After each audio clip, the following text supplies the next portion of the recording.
What's up, guys? Mason the Brock Henderson here. This is going to start off as a little bit of a questionnaire. It's going to sound a little bit weird, but I just, obviously from the title, this is the first episode of the fourth season of Flash. I had some money left on my Amazon account, so I was like, you know what? I'm going to buy the fourth season of Arrow and the second season of Flash, and just start watching it. Just get caught up as best I can. The question I have for you, the viewer, is obviously if you are a fan of this show and you've watched it through the fourth and second seasons, I need to know what is the best way to watch it. Because, I honestly don't know if. I looked up to see kind of how the episodes are set up, and it looks like the Flash happens and then the Arrow happens in the same, after it in the same week. So do I watch, Flash, then Arrow, then Flash, then Arrow, then Flash, first episode, second, third, or should I just go all the way through one season, all the way through the other one? Like, would it matter if I did that, or is it better to just go episode? Because I know it would be easier to just go one season and then one season and just get caught up that way. But if you have watched the show and if you're watching it now, is it better to do it on an episode basis? I'm going to upload this video and then I guess go watch the first episode of Flash and then take a break, wait to see what people say. But yeah, I'm curious to know if that is a better way to watch it. If so, then I'll start watching it like that. And I am going to be doing reviews on an episode basis instead of the full season this time, just because it's not all the way through yet. It'll be better to do it on an episode basis. That way, if I do get caught up, I can do the final few episodes of the season. So, that being said, let me know what you think down in the comments. And on to the review. This is the first episode of the fourth season of Arrow, Green Arrow. So obviously, this is the episode where he gets his name, Green Arrow. The funny thing about this episode is that it really captures my thoughts on Arrow overall, like the general thought of the whole first three seasons. There are things I like and there are things I don't like. I'm going to talk about the things I don't like first because they stick out more to me because they're more frustrating as it just continues to make the same mistakes. Like early on in the first season, I loved the action. The story itself was a bit hit and miss, still is, but I honestly was thinking at the time, okay, it can get better. It's the first season. I can see the story getting better. I can see the characters getting better. We're on the fourth season now, and things are pretty much just as bad. If you're wondering what I'm talking about, I'm going to explain a couple of those. I have never been a fan of Felicity and Oliver. And at first it was because I kind of had a little crush on Felicity and I wanted her to end up with a guy who was going to treat her right, and Ray Palmer was that guy. So whenever they started hooking up, I'm like, yes, thank you. That's perfect. And even there was an episode where Felicity and Ray went over to Central City in the first season of Flash, and Caitlin made the comment, there are two of them, because they're so perfect for each other. They match. Felicity and Oliver do not. They're completely opposite people, and, people do say, oh, well, opposites attract. Yeah, but most of the time it's because they like the opposite. There's been no indication that Oliver likes a Felicity type. There's been no indication that Felicity likes an Oliver type. It's just been like, honestly, Oliver liking her kind of came out of nowhere. But Felicity liking him, it started off as just like, oh, you have a nice body, and you have a nice face, and that's all I need. That's not a good basis for a relationship. If you just like them because of how they look, I mean, when has that ever worked? Never. Most of the time you end up with somebody because you two get along, you two complement each other. They do not complement each other at all. Maybe I'm alone thinking that, maybe I'm not. But I've never liked them together. I've never liked that relationship. And on top of that, I'm not a big fan of TV show relationships because they're hardly ever handled well. So on that account, another example of a TV show relationship not being handled well. But this episode in particular, just it felt like they wanted to force it. They wanted to force the idea that they can work well together. They do work as a couple. See, look, every few minutes, it was like, look, guys, Oliver and Felicity are together and they're happy together. Why? The people that like their relationship are going to be like, okay, I don't need to see. I understand that they're a good couple. I don't need to see any more of it. The people like me who don't like the relationship aren't going to be convinced that it's a good relationship just because you try to show us that it is every few minutes. Honestly, it's just going to get annoying, and it did. The entire episode, I'm just sitting here going, okay, can you stop trying to make me think that they're good together? Because all of this showing them like, oh, hugging and oh, making breakfast and smiling, I'm like, that's not going to convince me that they're a good couple. Just because things are good right now doesn't mean that things are always going to be good. As soon as they hit a rough patch, I guarantee the relationship falls apart. I guarantee. Because when things are good, yeah, fine, things are good. But as soon as you hit some trouble, things are not going to be as good. So, I don't know. It's just really frustrating that they chose this episode to just really focus and be like, oh, guys, look at Oliver and Felicity. Aren't they cute together? I wanted to slap somebody. I'm like, no, I don't see it. And you trying to show it to me is just making me angry. So anyway, didn't enjoy that. If you thought if you enjoyed the whole Captain Lance storyline in season 3 where he all of a sudden started hating the Arrow because of what happened to Sarah, even though it makes no sense whatsoever, you're in luck because you get more of that in this episode. Out of nowhere. Just out of nowhere. Oliver shows up and he just chooses to go to him and be like, it's your fault that all of this happened, and walk away. It's, what? Wait, what? The Arrow died, and things are still bad.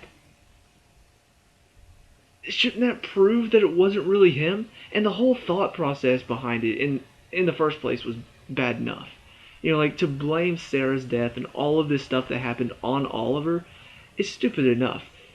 But then to still blame him after he decided to kill the Arrow and be gone, and then it got worse, and you're still gonna blame him?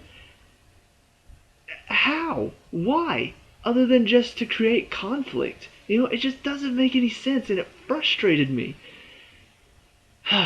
So, that's just, it's another example of this show kind of forcing conflict between characters when it feels like it should already be over. Fights happen between characters all the time. Some of them are fights that they've already had, and it just feels like, shouldn't this already be resolved by now? Another example? Diggle and Oliver. Almost everybody, even Lila, is like, okay, John, like, I understand you're upset, but he did it to stop H.I.V.E. If he did it to stop some random criminal, if he pretended to join this random criminal who posed not really any threat, and then kidnap Lila, let your baby, defense, that's one thing. To stop the most dangerous man on the planet, wouldn't it make sense that there have to be sacrifices made? Like, do you not understand that at all? Like, I don't know. The fact that he's still like all little, it's not even that he's upset. He's throwing a little pity party because of what happened. If he was acting like an adult about it, I would kind of be on his side. I'd be like, yeah, Oliver, you did kind of take that a little too far. Like, at least make sure the baby is somewhere safe where it can't be harmed. But, just taking the mother and leaving the baby there is a bit too far. But because of how John is acting, I'm not on his side at all. Like, it's just like a little kid, giving another kid the cold shoulder. Like, you made me mad. Now I'm gonna not talk to you and be upset at you. I don't need your help. I'm just like, John, grow up. Like, where is this coming from? You've been one of the more mature characters in the first 3 seasons. Now out of nowhere, you're acting like an immature little brat. Like, I get that that's upsetting, but grow up. Understand that sacrifices have to be made. So that's frustrating. And just, overall, the last thing that I didn't like is more lies. you would think in a show that has been solely based around lies from season one, and it feels like the concept of the last season was, okay, the lies have to stop. Like, we can't keep lying to each other, blah, blah. So many lies. You know, they find, what's his name, Damien Dark. They fight him, and then Oliver talks about how Ra's said that he owned a hive of something. Um, and then, of course, they have the flashback to Diggle talking to Deathstroke, and he's like, "Oh, Hive," and he's just like, "Oh, that name means nothing to me." I'm like, "Okay, so Diggle's lying." You've got Thea dealing with this bloodlust from the Lazarus pit. She starts going overboard, nearly killing a guy, and Oliver asks her about it. She's like, "No, I'm fine. Just I got a little aggressive. It's just the adrenaline." Like, oh, so she's lying. Felicity apparently has been lying to Oliver this entire time that they were out trying to live a normal life. Like, she's been secretly helping the team. She's lying. Um, it's just lies, lies, and lies. I'm just really.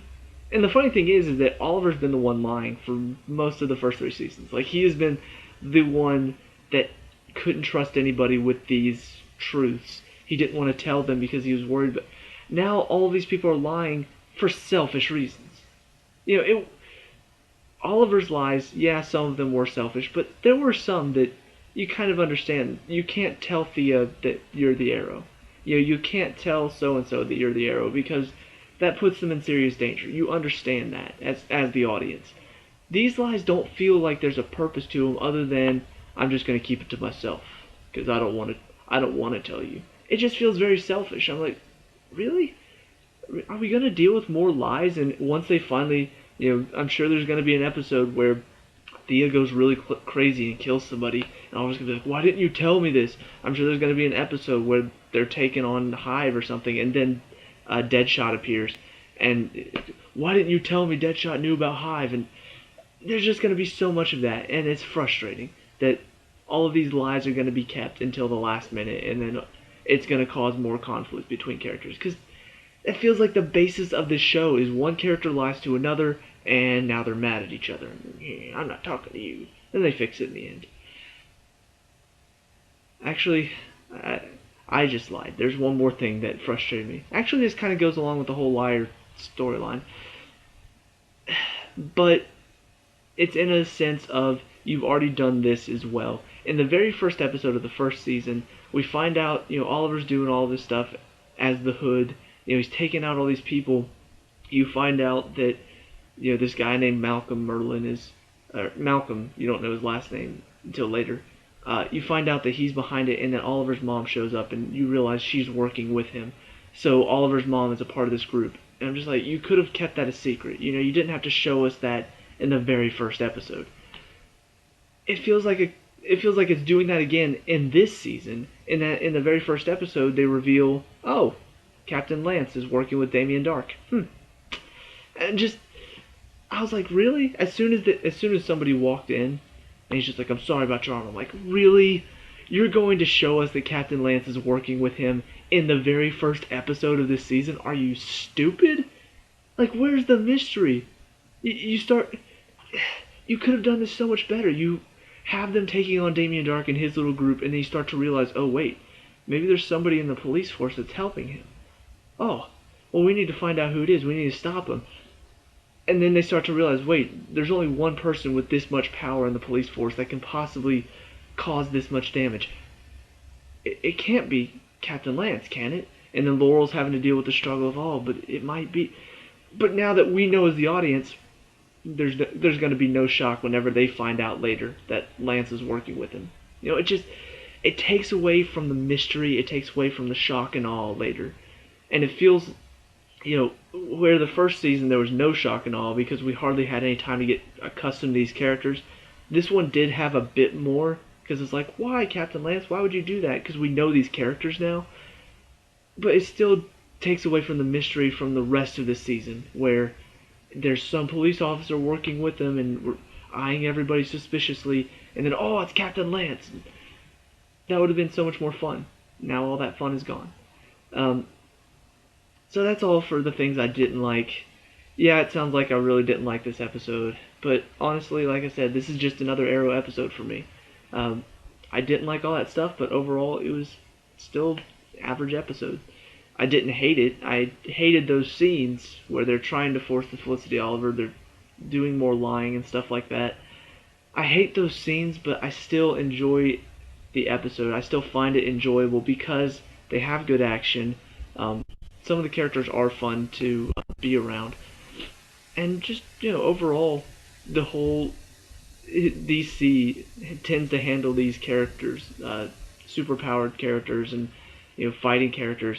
They handle them very well. The fight scenes are always fun. Watching Oliver show up and then shoot an arrow at Dark, and he just stops it midair and then throws it back at him. They shoot three, stops all three, and just tosses them back. That stuff is fun. I really do enjoy that stuff, and it's why I keep watching despite my frustrations with the story. And compare it to Supergirl, which has terrible action along with a terrible story. Not recently, but at the beginning, it was like the worst fighting scenes ever. And then on top of that, you've got a story that doesn't make any sense. That's very frustrating, and it was hard for me to keep watching. I only watched it to do reviews. This show has done very well in giving me enough good action to keep me interested for the next episode, to keep me watching so I can see more of that. And on top of that, I do want to find out what happens to these characters. I mean, that final scene,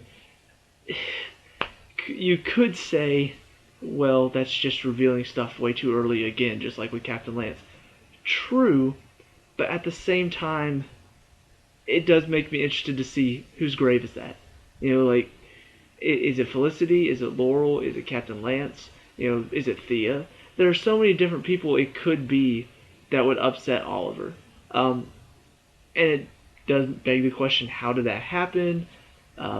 It begs the question, like, are they actually dead, or is this another DC thing, like Ray Palmer's dead, kind of?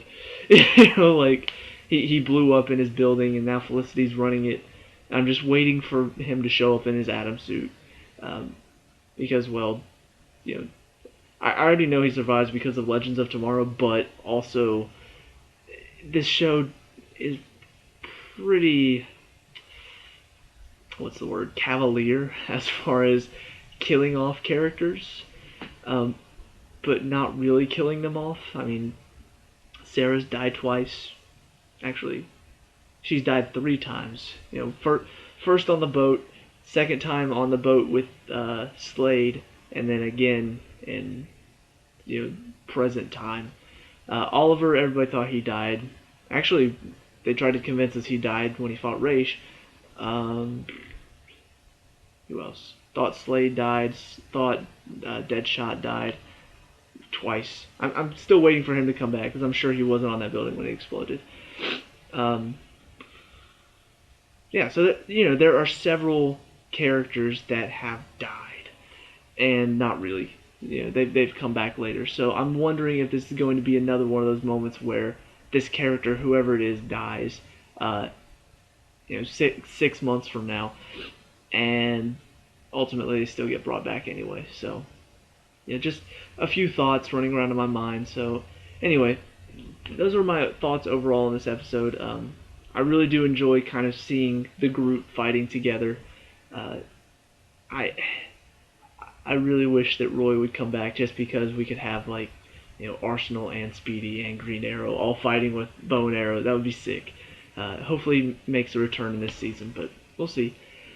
So yeah, those are my thoughts. Let me know what you think down in the comments below. Like I said at the beginning of the video, if you are watching this currently, is it better to watch it back to back, flash and then arrow, flash and then arrow, or just go ahead and finish one season and go watch the other? I'm assuming that it's better to just go episode and episode, but we'll see how it goes. So those are my thoughts. Those are my opinions. Leave a like and subscribe for more Arrow content, and I will see you at the next review. Peace out.